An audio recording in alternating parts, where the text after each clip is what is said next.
학창 시절에 가끔 역시 난 안 돼. 항상 내가 문제야 라고 말하는 친구들이 있었죠. 회사에서도 자신의 문제를 자책하면서 남들에게 일을 넘기는 사람들도 있었고요. 이들은 항상 자신감과 자존감이 부족한 모습을 지니고 있죠. 게다가 상사에게 항상 깨지고 열심히 하면 할수록 문제만 더 커지고 동료들에게 피해만 주는 사람들이고요.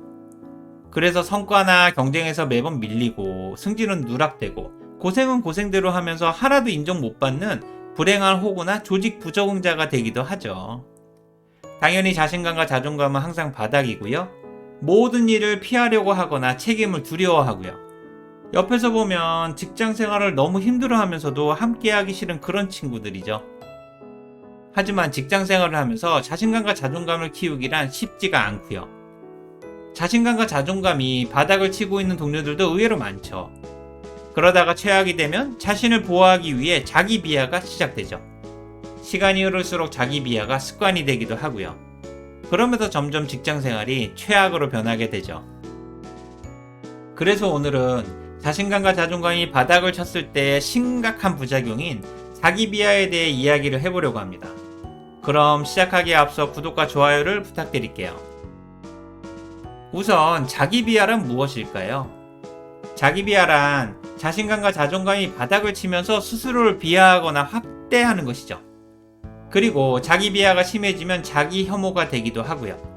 예를 들어 나는 왜 항상 이 모양이지? 나 같은 사람을 누가 좋아하겠어? 와 같은 말들이죠.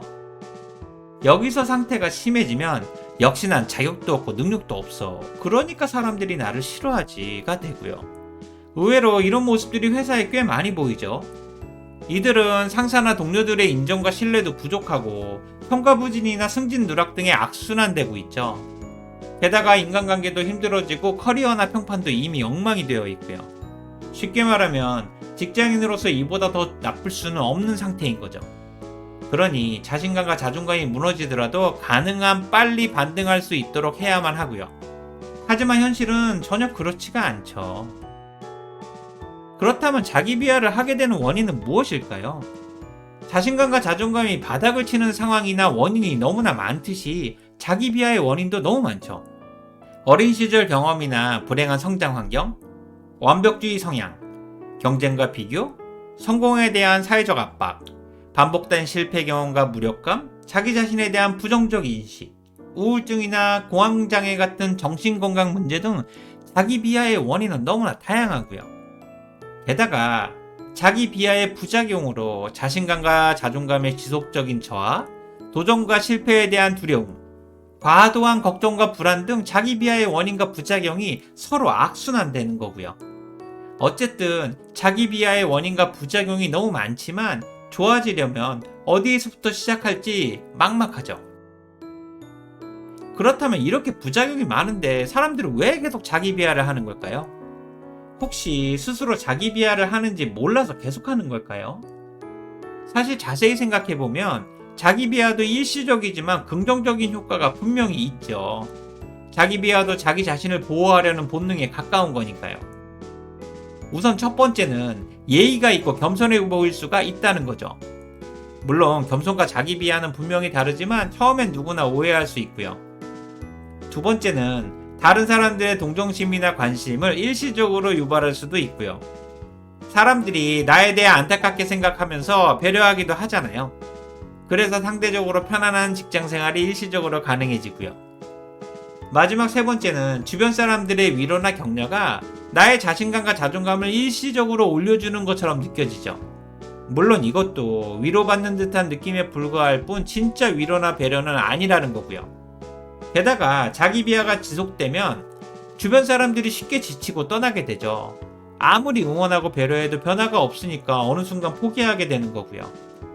어쨌든 자기 비하는 일시적으로는 분명히 긍정적인 효과가 있지만 절대 오래가지 못하니까 그 사이에 자기 비하를 벗어나고 자신감과 자존감을 회복하기 위해서 필사적으로 노력해야 하죠.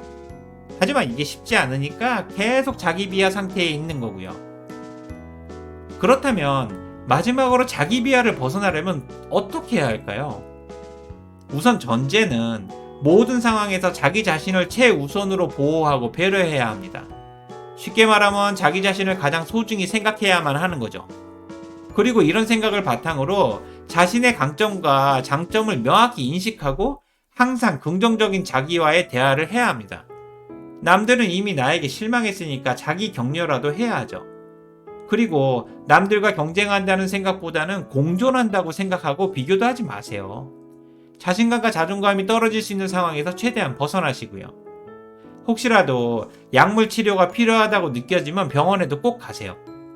지금은 병원이나 비교의 문제가 아니라 자기 비하나 자기 혐오에서 무조건 벗어나는 것이 급선무니까요. 그러니 수단과 방법을 가리지 마시고 무조건 실행하세요.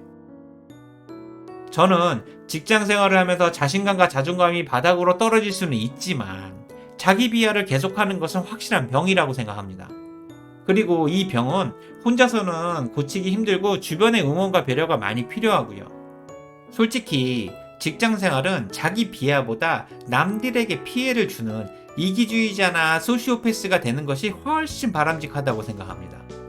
원래 때린 사람은 기억은 못하지만 맞은 사람은 절대 잊지 못하고 상처를 치료하기 위해 너무 힘들어하죠.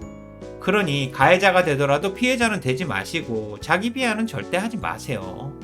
누군가를 때리지는 못하더라도 왕따를 당해서 도망치듯 전학을 갈 수는 없잖아요. 오늘 내용에 공감이 되셨다면 구독과 좋아요를 부탁드릴게요. 지금까지 직장스쿨 인지였습니다. 고맙습니다.